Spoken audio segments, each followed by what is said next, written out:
Bonjour à tous et bienvenue dans ce nouvel épisode des Motivational Speaker. Aujourd'hui, j'ai la chance et le grand plaisir d'accueillir le psychologue donc Julien Borloo. Bonjour Julien, comment vas-tu? Bonjour Laura, ça va bien et toi? Ouais, ça va super.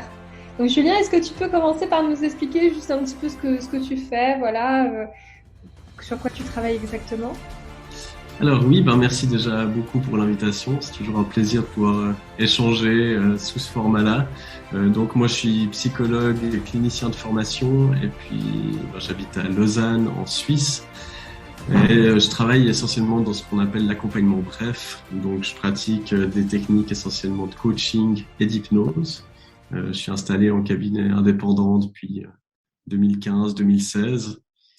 Et puis, je travaille la plupart du temps avec des personnes qui veulent travailler sur la gestion de leurs émotions, principalement l'anxiété. C'est un peu la population qui est venue à moi avec les années, je pense pour diverses raisons, aussi par rapport à la technique de l'hypnose, qui est assez efficace par rapport à ça. Et du coup, mon activité peut aussi changer avec les années en fonction de l'âge de la clientèle. Je prends des personnes entre 15 et plus, si on veut. Et puis peut-être, si tu as un public qui est essentiellement français, je parle souvent de clients et pas de patients, parce que dans les approches anglo-saxonnes dans lesquelles j'ai été formé, on parle de clients, mais je sais qu'en France, ça peut choquer. Voilà, je fais un petit avertissement. C'est pas, c'est juste une question de terminologie. Ok, ça marche.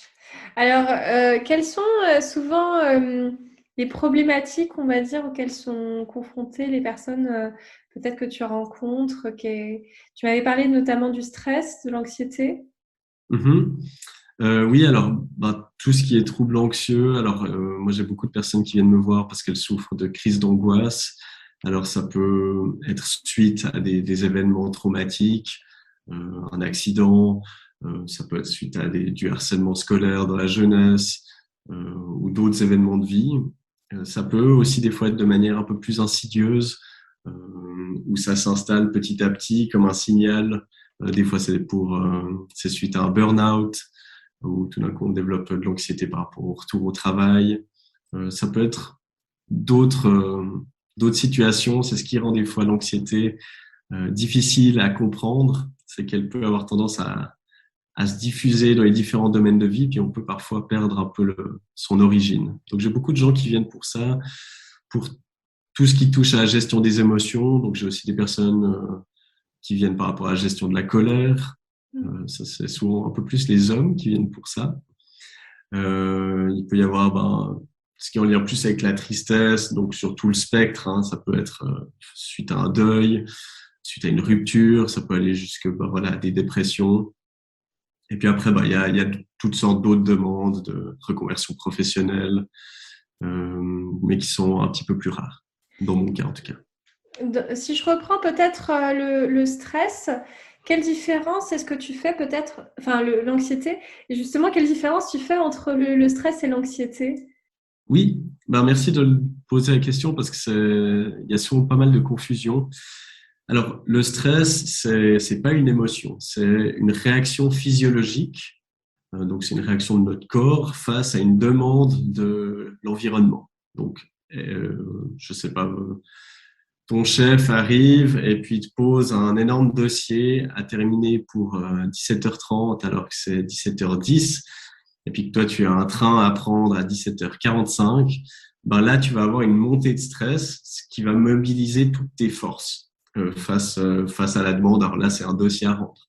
Ça peut être tu croises un groupe d'hommes armés en rentrant de soirée, tu vas avoir une réaction de stress parce que là il faut que tous tes muscles soient contractés pour pouvoir fuir le plus vite possible. Donc, le stress, c'est une réaction physiologique qui est adaptative parce qu'elle va être utile pour réagir à cet environnement.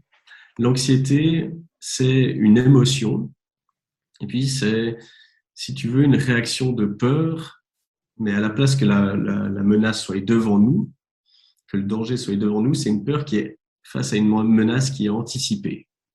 Donc, je vais commencer à être anxieux parce que je sais pas, j'ai un examen dans 2 semaines, Puis je vais commencer à imaginer que je pourrais rater cet examen, ce qui est une menace potentielle. Puis là, je vais commencer à être anxieux. Alors l'anxiété, elle est utile parce qu'elle va nous permettre de nous préparer. Si on n'était pas du tout anxieux, on se préparerait à rien, ni à un examen, ni à un entretien d'embauche, ni à un rendez-vous amoureux. Donc elle a sa part d'utilité, comme toute émotion, mais elle va être utile que si on l'utilise dans l'ici et maintenant. Donc je vois qu'il y a un examen qui arrive, j'ai des risques de le rater, donc ici et maintenant, ben je peux réviser, je peux demander de l'aide à des camarades, etc. pour minimiser les risques que ça arrive.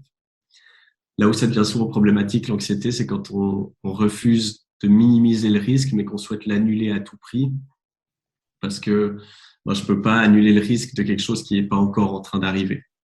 Ou je suis pas dans la situation, je peux pas agir. Et c'est ça qui fait que notre cerveau, des fois, peut tourner en rond sans cesse, en fait. Est-ce que l'anxiété, c'est forcément quelque chose qui est lié à un événement qui est forcément rationnel, entre guillemets, parce qu'il y a des personnes qui vont avoir des troubles anxieux, j'ai l'impression, et qui pour autant n'ont pas forcément vécu, tu vois, qui n'anticipent pas forcément des choses dans le futur, quoi. Alors, c'est ce dont je parlais un tout petit peu au début. C'est en effet l'anxiété, on peut perdre un peu sa trace au fur et à mesure. C'est-à-dire que ben, au début, on va anticiper des menaces potentielles. Alors, ça peut être un examen, ça peut être une rupture amoureuse, ça peut être un licenciement. Et puis, ben, si on, comme je disais, on refuse de minimiser le risque et puis d'accepter ce qui s'appelle le lâcher prise, c'est d'accepter qu'on n'a pas le contrôle sur tout, puis que ma foi, il y a un risque que malgré le fait que je fasse tout bien, je risque de me faire quitter, je peux me faire licencier, etc. Ben, si on refuse de laisser cette part d'incertain, notre cerveau, il va chercher des solutions à un problème qui n'existe pas encore. Et donc, au bout d'un moment, en fait, il va en avoir marre de chercher. Puis il va désigner un coupable. C'est-à-dire, ben, tout d'un coup, je suis dans un état anxieux, puis je me trouve, prendre un exemple, je me retrouve dans un ascenseur. Ben, tout d'un coup, notre cerveau va dire, ah, je suis pas bien, je suis dans un endroit fermé, il n'y a pas beaucoup d'espace, ça doit être ça le problème. Puis ça me permet de reprendre du contrôle sur la situation parce que du coup, si c'est l'ascenseur le problème, ben, j'ai qu'à sortir de l'ascenseur. Le problème avec ça, c'est qu'après, ben, en fait, on perd l'origine de l'anxiété, on fait des mauvaises interprétations, parce qu'en soi, un ascenseur n'est pas spécialement dangereux. Et en fait, on va commencer à croire notre anxiété. Puis après, ça va pas être l'ascenseur, ça va être le restaurant, ça va être se retrouver dans une foule, etc. Puis c'est ce qui fait que dans les troubles anxieux généralisés, ben, au bout d'un moment, en fait, on n'ose même plus sortir de chez soi parce que tout devient dangereux. Mais alors, évidemment, c'est plus du tout rationnel. On n'est plus dans le domaine du rationnel, mais voilà, c'est l'évitement de situations qui va nous faire en fait croire notre cerveau, puis notre cerveau il peut nous faire croire un peu, enfin, il peut nous raconter n'importe quoi. Est-ce que des fois l'anxiété, moi je me suis posé cette question-là parce que moi j'ai remarqué une chose, c'est que dans les situations où j'étais pas alignée avec moi-même, tu vois, ou par exemple où j'avais un travail qui me correspondait pas, ou un logement qui me correspondait pas, ou voilà, à chaque fois je ressentais une anxiété quand je m'écoutais pas et quand c'était quelque chose de des fois aussi d'identitaire. Mhm. Et je voulais ton avis par rapport à ça. Est-ce que ça peut aller sur le volet identitaire ou justement est-ce que l'anxiété, en fait, ça peut être un signe comme quoi on n'est pas aligné avec nous-mêmes, en fait? Alors absolument, c'est cool que tu apportes ce point de vue-là, parce qu'en effet, ça peut être un signal que quelque chose ne va pas ou ne va pas aller si on continue comme ça. Alors en effet, si on n'est pas aligné dans nos choix de carrière, dans notre couple, comme ça, en effet, il peut y avoir de l'anxiété qui se développe et puis sentir un peu ce conflit intérieur entre, un peu comme, voilà, on a nos besoins, nos émotions qui nous disent quelque chose, puis on a notre conscient, notre rationnel qui nous dit autre chose, qui nous dit non, quitte pas ce boulot. Ça va être un peu toutes ces barrières mentales. Non, c'est dangereux de le quitter. Et si tu retrouves rien, et si tu n'as plus assez d'argent. Et ben ça, c'est quelque chose qu'on travaille beaucoup en hypnose, justement, où on fait un peu la séparation entre le conscient qui contient toutes ces règles, toutes ces craintes, et puis l'inconscient qu'on considère comme très bénéfique, qui contient ce qu'on veut vraiment. Donc, en effet, ça peut être un super signal que quelque chose où on n'est pas aligné. Et puis ça peut nous amener à nous dire, OK, mais qu'est-ce que j'ai besoin de faire pour me réaligner, tout simplement. Hmm. Et du coup, cette angoisse, est-ce qu'il faut l'écouter? Comment il faut l'appréhender? Est-ce que c'est quelque chose qu'il faut essayer de gérer, de réduire, d'écouter, tu vois, comment est-ce qu'on le gère? Alors, ça peut être aussi compliqué des fois parce que, comme toute émotion, c'est important de l'écouter, mais jusqu'à un certain point.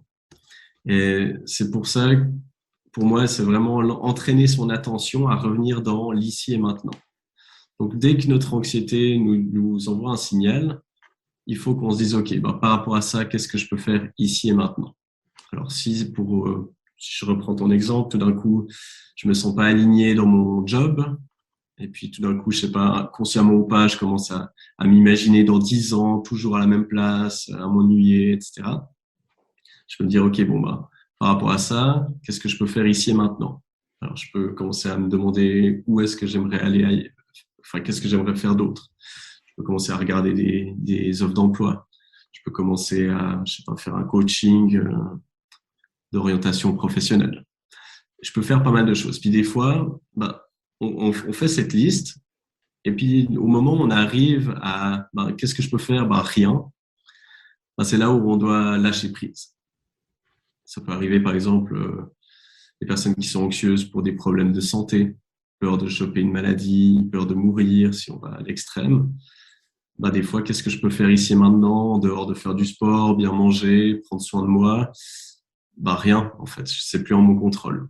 Et donc, pratiquer ce lâcher prise, cette acceptation. Donc, vraiment, il faut l'écouter puis après la ramener au présent. Pour toi, justement, parce que des fois, il y a le lâcher prise, des fois, on a l'impression que c'est le fait de rien faire, en fait, que c'est un truc qui consiste à totalement lâcher, à plus rien faire. Pour toi, comment tu définis le lâcher prise, en fait? Alors, moi, le lâcher prise, je dirais que c'est vrai que ça peut être un concept, on l'entend partout, mais ça peut être un concept qui est extrêmement flou. Pour moi, le lâcher prise, c'est faire de notre mieux dans ce qui est en notre contrôle et accepter que d'autres choses ne soient plus en notre contrôle. Pour moi, c'est ça le lâcher prise. Par rapport à ta question d'avant, il y a une autre indication qui peut être intéressante de quand est-ce qu'on doit écouter notre anxiété ou pas. Il y a des moments où il faut pas trop écouter notre anxiété. C'est quand on va tester quelque chose de nouveau. Parce que notre cerveau, pour lui, son but, c'est de nous faire survivre, c'est pas de nous épanouir. Et du coup, il se dit, là, je connais cette situation, je suis encore en vie, donc il faut que je reste là-dedans. Et tout ce qui va être nouveau, inconnu, qui est essentiel à notre développement personnel, à notre bonheur, eh bien, il va le considérer comme dangereux. Et donc, il va nous envoyer automatiquement de l'anxiété. Alors, plus ou moins fort en fonction des personnes, mais tout changement de partenaire, de job, de loisir, toute situation nouvelle va nous provoquer une certaine dose d'anxiété. Et là, c'est important de ne pas prendre ça comme argent comptant, parce que si on croit notre cerveau, on va jamais rien faire de nouveau. Puis là, on va être malheureux. Donc, c'est de se dire, OK, en fait, je vais attendre d'être dans la situation pour juger si c'est dangereux ou pas. D'accord. Donc pour toi, en fait, voilà, c'est d'aller au-delà de cette anxiété, de se retrouver dans la situation. Après, est-ce qu'il n'y a pas aussi derrière le fait de minimiser les risques aussi avant de se lancer, par exemple dans un nouveau job ou est-ce qu'il n'y a pas, bon, par exemple, ça que sert aussi les bilans de compétences, notamment d'anticiper, parce qu'on peut rapidement aussi des fois sauter par exemple, je sais pas, de poste en poste et se dire, finalement, je trouve pas ce qui m'épanouit réellement, je suis malheureux dans ma vie, malgré le fait que j'ai dépassé cette anxiété finalement. Oui, alors tout à fait. Là, ça revient à vraiment utiliser l'anxiété pour ce pourquoi elle est utile, c'est-à-dire justement anticiper. Donc, si j'ai peur de manquer d'argent en changeant de job, OK, qu'est-ce que je peux faire ici maintenant? Je peux faire des économies, je peux faire mon budget, voir où je peux réduire, je peux demander éventuellement de l'aide à d'autres personnes en cas de besoin, etc. Donc là, on est dans la prévision. Et puis après, une fois qu'on a... Alors, il y a des gens qui sont plus tolérants au risque que d'autres. Ça, c'est un peu des différences individuelles.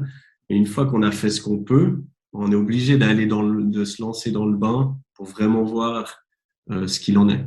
Parce que avancer, se développer et puis grandir, on peut pas le faire en restant tout le temps dans notre zone de sécurité à 100%. Ça voudrait dire qu'on reste toujours dans ce qu'on connaît. Et ça, il y a des gens qui vont chercher à se développer, mais qui vont juste changer de poste. Mais elles vont prendre tout le temps la même fonction, le même poste. Elles vont juste changer d'entreprise. Ça peut être suite, à de l'anxiété. Puis on se dit, je veux quand même de la variété, mais je vais pas prendre trop de risques. Donc après, c'est toute une question d'apprendre à gérer ça. Ça peut venir avec l'expérience, avec des thérapies, avec de différentes manières. Ouais, c'est pas évident en même temps de faire le grand saut, entre guillemets, parce que des fois on se dit, ça serait bien que ça soit plutôt une évolution. Parce que c'est vrai qu'au niveau du cerveau, je pense que le cerveau a plus de facilité à se dire, bon, je suis à tel poste et puis j'ai envie de faire totalement autre chose, mais je vais faire une passerelle.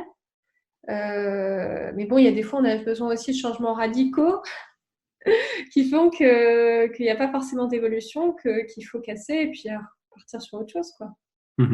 Absolument. Après, notre cerveau, 99% du temps, va empirer le scénario. Généralement, on anticipe toujours pire que ce que ça se passe. Ce que j'essaie de montrer aux personnes qui peuvent peut-être souffrir d'anxiété, c'est qu'en fait, en restant dans cette anxiété du scénario catastrophe, en fait, on s'inflige obligatoirement de passer par ce scénario. Si on est optimiste, ça coûte pas plus cher. Et puis, si ça se passe bien, tant mieux. Si ça se passe mal, on vivra le scénario catastrophe qu'une seule fois. Si on est pessimiste, qu'on reste bloqué dans cette anxiété, on va s'infliger de toute façon le scénario catastrophe. Puis après, si ça se passe bien, on se l'est infligé pour rien. Si ça se passe mal, on le vit une deuxième fois. Donc, on est de toute façon perdant quand on écoute son anxiété. Ok, ça marche. Alors, on peut passer aux autres émotions, étant donné que j'ai cru comprendre que c'était aussi ta spécialité. Oui. Au niveau de la colère, de ce que tu disais, justement, elle veut dire quoi pour nous, de la colère, en fait? Alors, si je reprends un peu depuis le début, ce que j'ai pas expliqué au tout début, c'est nos émotions, c'est vraiment notre radar un petit peu. C'est notre tour de contrôle. D'ailleurs, il y a un super film, je sais pas si tu l'as vu, un film d'animation qui s'appelle Vice Versa, qui est un film Pixar où on voit, c'est vraiment présenté comme ça. On est dans la tête d'une petite fille, puis les émotions sont figurées sous forme de personnages. Donc, une émotion, elle nous informe d'un besoin qui est insatisfait quand c'est une émotion désagréable.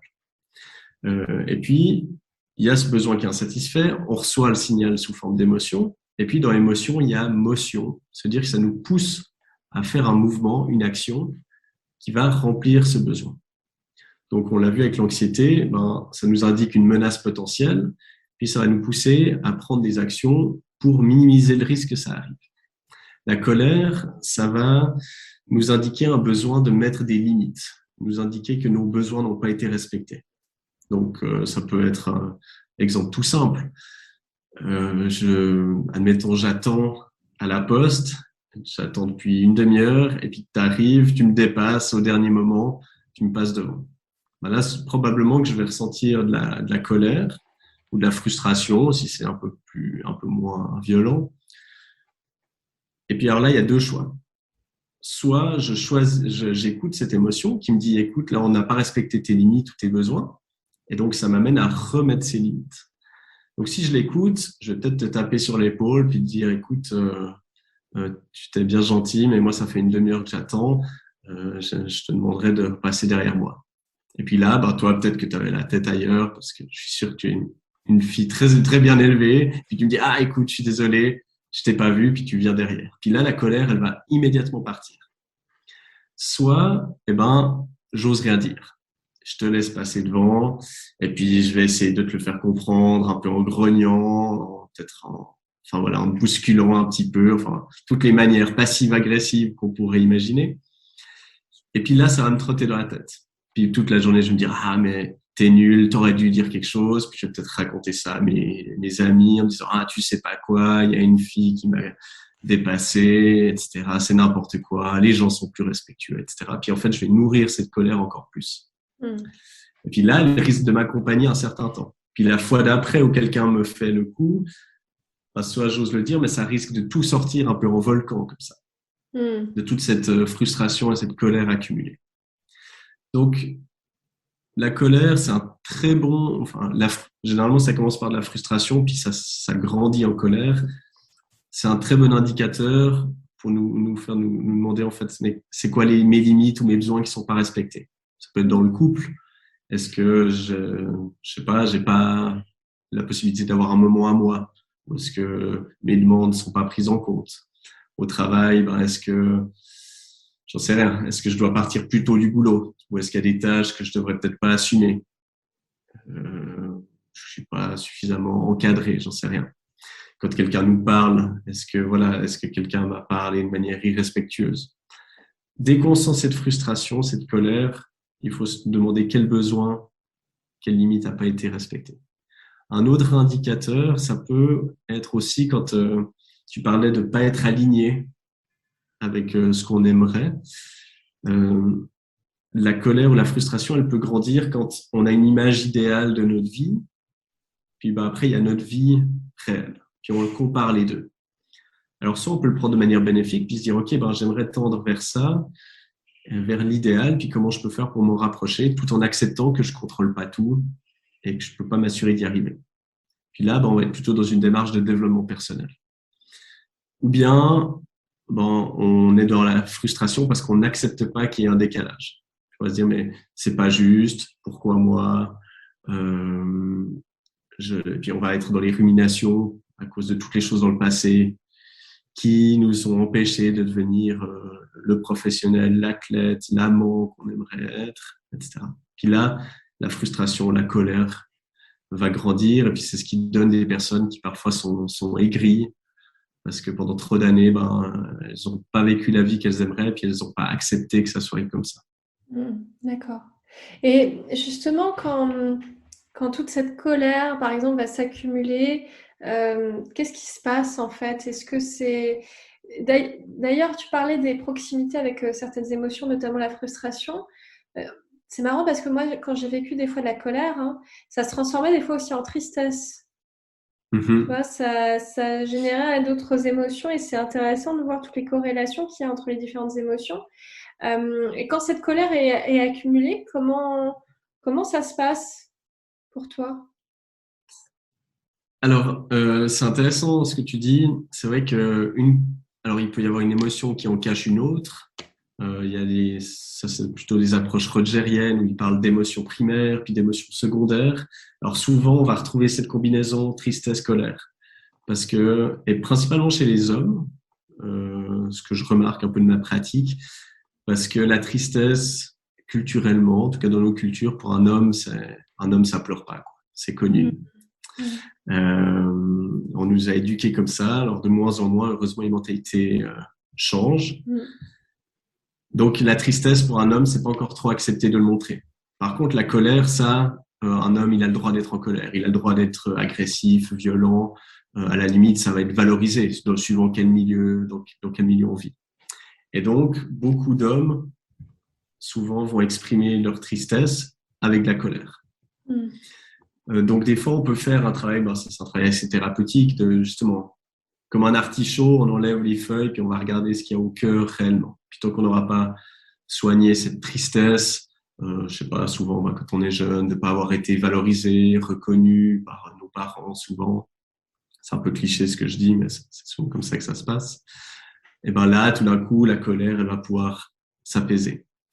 Mais c'est comme tu dis, c'est vrai que ça peut, quand on accumule, ou bien ça peut être en cycle, c'est-à-dire que nos pensées vont nourrir certaines émotions. Donc, par exemple, si je reprends l'exemple d'avant, tu me dépasses dans la queue, je vais être en colère, puis après, je vais commencer à me juger. Je vais me dire, t'es vraiment nul, tu sais pas t'imposer. Si je reprends l'exemple cliché, t'es pas un vrai mec. voilà, tu t'arriveras jamais à dire non ou à faire une remarque, etc. Puis là, ça va être des jugements que je me porte. Puis ça va provoquer d'autres émotions. Ça va provoquer peut-être de la tristesse, de la culpabilité, de la honte, etc. Donc, nos émotions, elles peuvent aussi, quand c'est des émotions propres, entre guillemets, ils appellent ça dans une certaine approche, ils appellent les émotions propres ce qui est déclenché par des événements réels. Ben après, ça peut déclencher des émotions sales, c'est-à-dire qui sont déclenchées par uniquement des pensées et des jugements. Des émotions, comment tu as dit, sales? Des émotions sales, ouais. En Ok, opposition à propre. Les émotions sales, c'est des émotions qui sont déclenchées par un jugement, une pensée. d'accord. Et ce qui est embêtant avec ça, c'est qu'on peut rien en faire. Parce que la colère de si tu me dépasses dans la file de la poste, je peux en faire quelque chose parce que ça peut me pousser à venir te faire une Hmm. remarque. Une émotion qui est déclenchée par le jugement, t'es nul, t'es pas un vrai mec, t'es pas ceci, cela, eh ben, je peux rien y faire. Hmm. Parce que c'est juste une pensée, c'est pas une réalité qui crée ça. Et Hmm. ça, c'est ce qui va faire souffrir beaucoup. C'est les émotions sales déclenchées par nos propres jugements. Il y a un point que je trouvais super intéressant dans ce que tu as dit, c'est aussi les différences en termes de genre, justement, dans le vécu de l'émotion. Parce que moi, ce que j'ai remarqué, tu vois, par exemple, même au fil de mes coachings hein, aussi, c'est que c'est vrai que pour les hommes, il y a beaucoup d'injonctions à se dire, il faut pas que je ressente mes émotions, il faut que je sois un homme viril, des fois qui sont même inconscientes en plus. Et chez Mm-hmm. les femmes, moi, ce que je voyais, c'était plus des fois des stratégies d'échec. Des choses comme ça. Est-ce que toi, c'est des choses que tu perçois également ou pas, peut-être? Bien sûr, alors ça, c'est ce qui fait toute la complexité justement de bosser dans notre boulot, tu vois, que c'est du coaching, de la thérapie, etc. Parce qu'il y a tellement de variables. Il y a les variables éducationnelles, par exemple. En effet, comment on élève les gens dans des dynamiques de genre. Et puis ça, ça inclut l'éducation dans la famille, l'éducation à l'école, l'éducation dans les activités extrascolaires. Euh, si je prends à nouveau, c'est assez vieille école. En tout cas, moi, c'est là-dedans dans quoi j'ai grandi et je pense que c'est encore très présent. Par exemple, dans le sport, masculin notamment, ben voilà, on va entendre des trucs comme voilà, une certaine homophobie, par exemple, des insultes, hein, vous n'êtes pas Mm, des tantes, vous n'êtes pas des choses mm, comme ça, qui sont des trucs horribles. Et encore plus pour les hommes qui pourraient être concernés par ça. Mais mhm, c'est donné comme, c'est complètement décontextualisé. Mais on va nous bloquer ces émotions-là. On va nous mm, bloquer le fait de montrer qu'on a mal, qu'on est triste. La seule émotion qui est valorisée dans le sport, mais en général dans les milieux masculins, ça va être la colère. Et mm, du coup, c'est vrai que et entre amis, les hommes vont peut-être pas en parler. Donc, c'est vrai que pour les hommes, il y a un certain handicap émotionnel juste parce qu'on n'est pas habitué à l'exprimer ou on ne nous donne pas le droit de le ressentir. Tu disais pour les femmes, ben, on va se mettre dans des stratégies d'échec.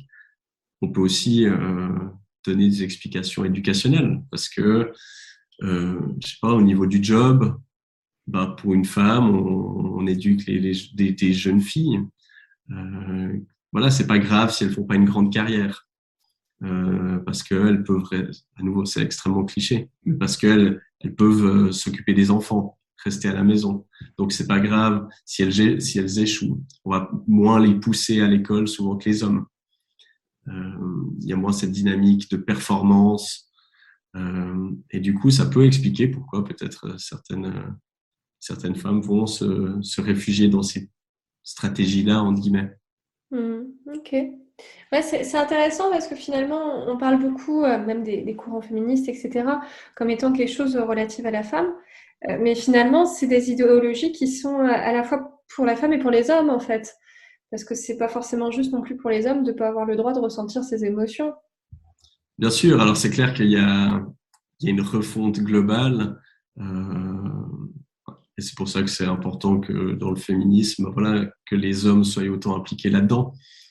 Parce que, en fait, casser aussi des stéréotypes de genre chez les hommes, je pense que ça contribue en fait à casser toutes ces barrières. Parce que si on montre que les stéréotypes sont débiles, que mettre les gens dans des cases, des catégories, ça fait pas de sens, ben, ça va aider à décatégoriser chez les femmes aussi. Donc, c'est vrai on peut agir à plein de niveaux. Et, et puis, j'ai l'impression quand même qu'on va dans cette direction-là, ce qui est assez génial dans dans ces dernières années. Je trouve qu'il y a déjà énormément de changements. Et je me réjouis de voir les jeunes.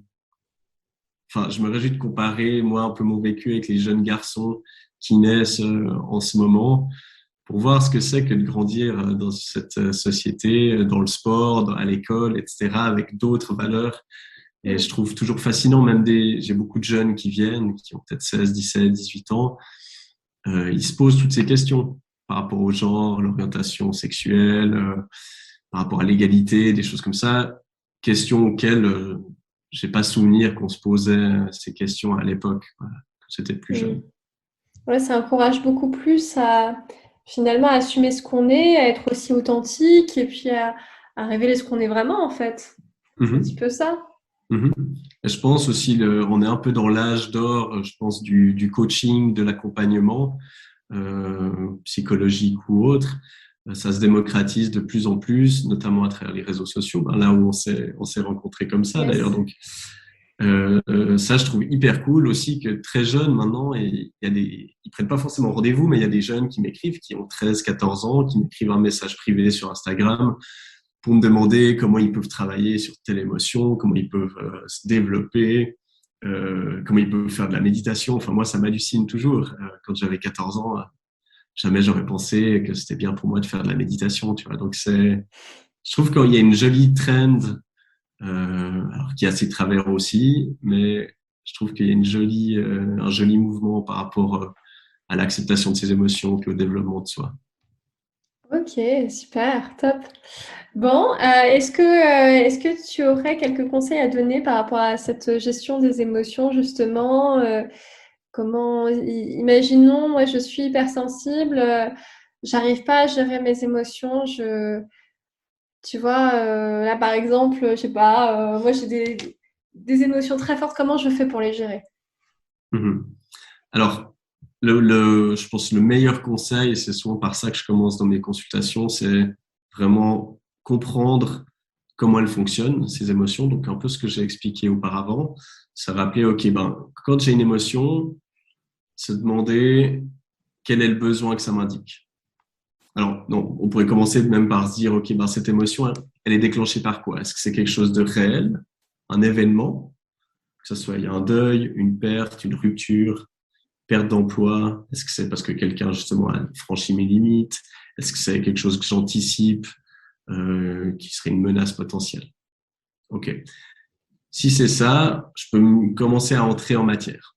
Si à cette question, la réponse est non, c'est déclenché uniquement par un jugement, par une pensée, ça sert même à rien d'écouter cette émotion. Il faut juste se dire qu'elle n'est pas utile et se dire, OK, alors ça peut être un exercice, c'est imaginer que cette voix critique qui nous juge, c'est un petit personnage. Puis essayer de rendre ce personnage un peu ridicule. On peut l'habiller, on peut le dessiner. Moi, je fais souvent cet exercice en hypnose aussi, c'est assez génial de le faire. Mais de personnaliser cette voix critique, jugeante, ça va aider à prendre la distance avec ça. Puis se dire, OK, on peut lui donner un nom même, je sais pas, Bidule. On dit, OK, ça c'est Bidule qui est en train de me parler. Et puis Bidule, j'ai pas besoin de l'écouter. Ou je rassure, et on peut parler à cette petite voix en nous. Puis si c'est en lien avec quelque chose de réel, se demander, OK, quelle est l'émotion? Tristesse, colère, anxiété, peur. Puis après, écouter, en fait, écouter le besoin qui est insatisfait, puis prendre l'action nécessaire. Donc, on l'a vu, si c'est de la colère, OK, quelle est la limite que je dois remettre? Quel est le besoin qui n'est pas rempli? Si c'est de l'anxiété, qu'est-ce que j'anticipe? Qu'est-ce que je peux faire ici et maintenant pour minimiser le risque?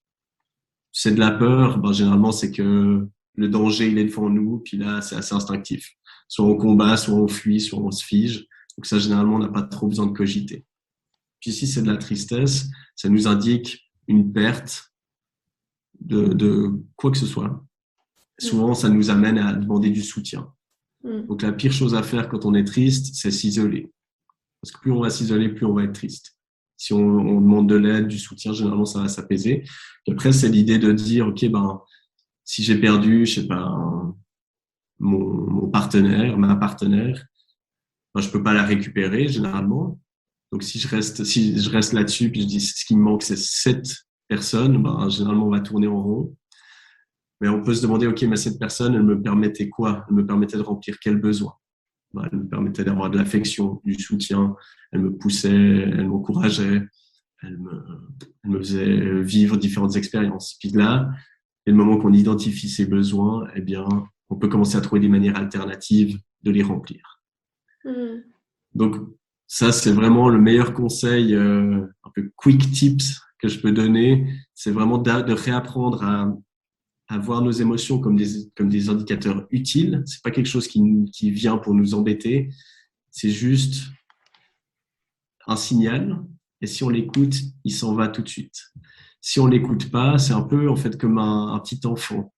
Un enfant qui demande l'attention, il va crier au début gentiment. Si on lui donne l'attention, il va se calmer assez vite. Si on lui donne pas d'attention, on lui dit non, pas maintenant, va dans ta chambre, Mmh. etc. On remplit pas son besoin, il va crier de plus en plus fort jusqu'à faire une crise au milieu du supermarché. Ben, Mmh. nos émotions, c'est pareil. Tant qu'on les écoute pas, notre cerveau, il s'en fiche de nos insécurités, de pourquoi on l'écoute pas. Lui, il va augmenter l'intensité des émotions. Et donc, si on a eu des pertes, en même temps, on met pas des limites, et puis que on a quelques inquiétudes, puis qu'on reste bloqué là-dessus, ben là, ça fait un cocktail d'émotions qui va grandir, grandir. Puis en effet, ben là, on peut créer aussi cette hypersensibilité simplement par accumulation d'émotions. Ouais, c'est ça. Ouais, parce que c'est très intéressant ce que tu dis, déjà par rapport notamment, à la métaphore de l'enfant intérieur, tu vois? C'est exactement ça finalement. C'est cet enfant qui a besoin de nous et où des fois on le laisse un petit peu de côté, quoi. Et Mhm. par rapport à l'hypersensibilité, c'est vrai que, moi, c'est vrai que je remarque beaucoup ça aussi, c'est que finalement, moi j'ai l'impression que c'est des émotions effectivement qui sont présentes, qui ont été beaucoup accumulées et qui des fois ont simplement besoin aussi de ressortir, où il y a eu comme des ancrages émotionnels en fait. Mhm. Oui, alors moi, c'est ça que je reproche pas mal à ce terme hypersensible, cette étiquette que.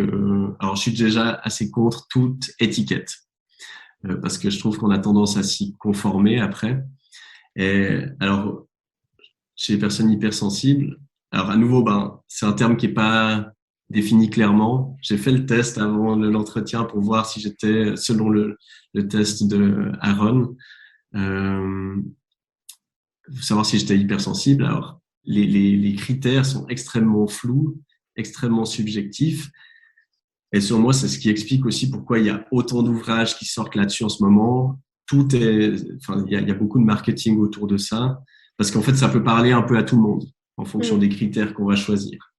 Et puis, bah, en fait, il y a des critères qui sont vraiment un peu innés, surtout l'hypersensibilité aux sensations, je trouve. Ça, c'est des choses peut-être qui sont plus difficiles à contrôler. Mais l'hypersensibilité émotionnelle, il y a une grande partie de ça qui n'est pas du tout immuable, qui n'est pas un trait de personnalité ou quoi que ce soit. C'est juste, ben, si on apprend à utiliser ses émotions, à les comprendre, à les écouter, puis à les utiliser comme il faut, ben, en fait, nos émotions, elles vont s'apaiser. Alors oui, il y a des gens qui vont peut-être les ressentir plus fort, plus vite, mais beaucoup de gens qui vont se qualifier d'hypersensibles souffrent en fait simplement d'une mauvaise compréhension de leurs émotions ou d'une incapacité à pas les gérer, mais à les écouter, à les utiliser. Mmh. Et c'est pour ça que moi j'encourage beaucoup les gens à faire attention aux étiquettes qui se mettent, parce que une étiquette, elle doit nous servir. C'est-à-dire, ok, ben si je me qualifie d'hypersensible, qu'est-ce que ça va m'apporter de faire ça? Qu'est-ce que ça va m'apporter comme apprentissage, etc. Mais dès le moment où une étiquette devient limitante, et ça, on va le voir tout de suite quand les gens utilisent une étiquette comme excuse, c'est-à-dire non, je vais pas aller à cet événement parce que je suis hypersensible. Non, je vais pas faire cette présentation en public parce que je suis hypersensible, etc., etc. Ben là, il faut commencer à questionner l'étiquette parce que ça veut dire qu'elle Mmh. nous limite et que ça devient des fois une excuse en fait pour éviter de nous exposer à différentes situations. Mm. C'est intéressant parce que c'est vrai que moi j'ai eu des personnes qui m'ont dit l'hypersensibilité pour moi c'est une malédiction et tout, qui, qui se retrouvent dans une position de victime de leur hypersensibilité finalement. Euh, et je te rejoins tout à fait aussi sur le fait que pour moi l'hypersensibilité c'est quelque chose de subjectif par rapport, peut-être par rapport aussi à une norme qui est posée aussi. Parce que je trouve qu'on est dans une société qui de manière générale a tendance quand même à être assez hyposensible. Je pense notamment dans Mhm. les entreprises, des fois, tout ce qui est gestion émotionnelle, c'est pas forcément ça. Donc, euh, comment dire? Ouais, est-ce que finalement cette étiquette, elle est, oui, est-ce qu'elle est pertinente ou pas? C'est une bonne question. Bah alors c'est un super commentaire que tu fais parce qu'en effet, si on comparait en fonction des cultures, bah, je pense que si on va en Amérique du Sud ou en Afrique, bon après c'est un peu bête de généraliser comme ça parce que au sein de l'Afrique et de l'Amérique du Sud, il y a 1000 cultures différentes. Donc, euh, mais en changeant de culture, on va changer de type d'émotion, d'expression émotionnelle. Puis il y a certains pays où le fait d'exprimer fortement ses émotions, ça va être valorisé, ça va être normal, Mhm. alors que dans d'autres, beaucoup moins. On peut le voir dans les, même si on sort du monde de l'entreprise, dans les rites funéraires, il y a certaines cultures où à l'enterrement, il y a des pleureuses, on doit vraiment, il y a des cris, des hurlements, etc. Et on doit vraiment montrer son émotion, alors que dans nos cultures plus françaises, suisses, bah, ça va être beaucoup plus, voilà, on met des lunettes noires pour surtout pas montrer qu'on a une larme au coin de l'œil, puis on va cacher, on va tout prendre en soi, puis on va le prendre on va nous prescrire des tranquillisants pour l'enterrement, pour surtout pas vivre ses émotions. Donc, tu vois, c'est clair qu'en fonction des variables culturelles, ben, en fait, cette étiquette d'hypersensibilité, qu'est-ce qu'elle veut dire? Je sais pas. Mhm.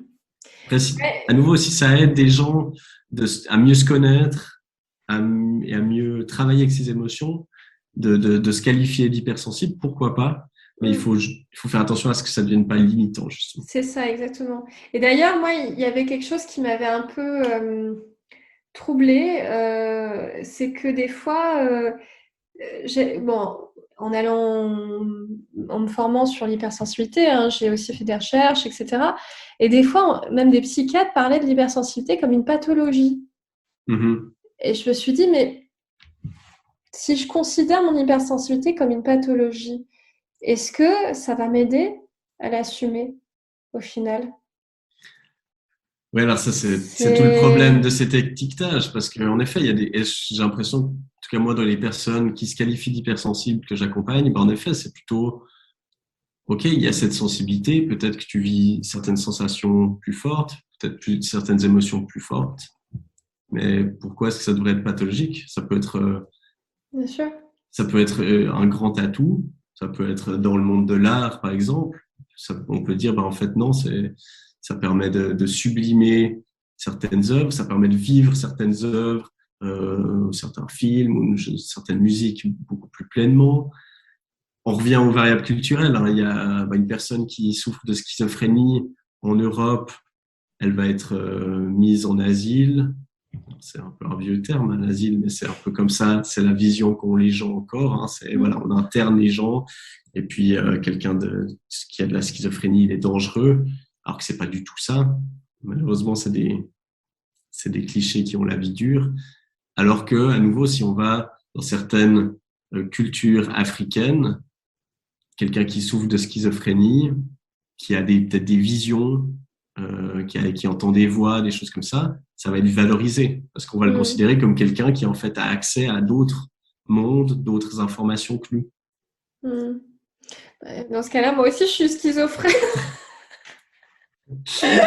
Justement, des fois, comment tu fais la différence, tu vois, par exemple, entre de la médiumnité, de la schizophrénie Alors exactement, ben voilà pourquoi est-ce que c'est ça. C'est en fait tout, où est-ce qu'on met la norme, qu'est-ce qui est normal, qu'est-ce qui ne l'est pas. Oui, Et en effet, hein, quelqu'un qui me dit je fais de la médiumnité, moi c'est pas forcément un domaine que je connais, que j'ai expérimenté ou comme ça. Donc, je m'abstiens de juger ça ou j'ai pas spécialement d'avis là-dessus. Mais en effet, pour ça, moi, j'ai souvent des personnes qui vont me parler de ça, puis on peut en discuter avec plaisir. Pour d'autres personnes, tu parles de ça, ben justement, ouais, on va dire, ok, mais c'est bizarre. Ouais. Est-ce qu'elle est pas en train de décompenser? Enfin, j'en sais rien. Donc, c'est très subjectif. Et ce qui devient pathologique au final, est-ce que c'est même pas le regard que les autres ont sur nous en fait? Tu vois, c'est ça la question que je me pose, c'est que finalement, par exemple, si j'entends des voix mais que je le vis très bien, est-ce que c'est pathologique?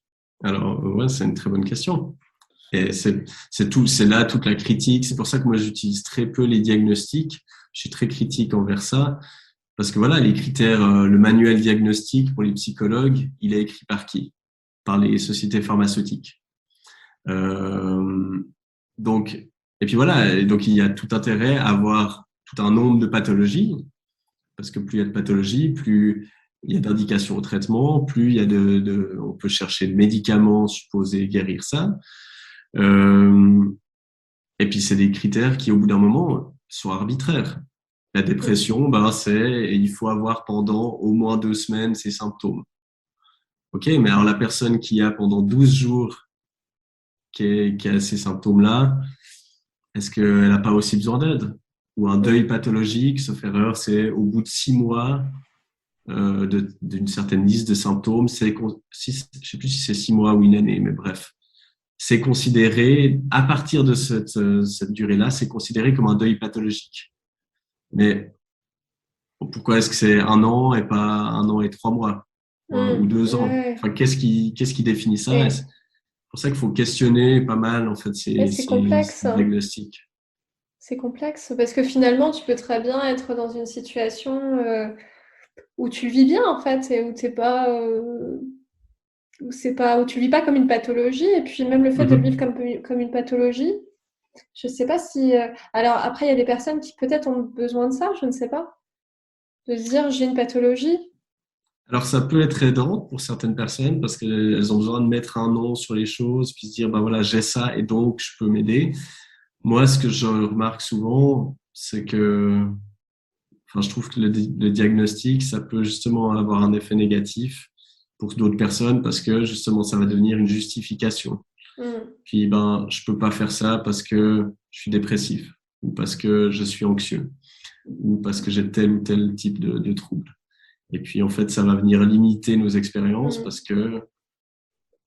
parce que, bah voilà, on a décidé que sous telle étiquette, il y avait telle compétence et qu'on peut pas en sortir. Alors ça, c'est toute la question bah, des croyances, toutes les croyances limitantes qu'on peut avoir dans tout domaine de notre vie, hein, sur nos capacités. Ben, souvent, en fait, c'est pas nos réelles capacités qui vont nous limiter. C'est nos croyances par rapport à ce qu'on est capable Mmh. de faire.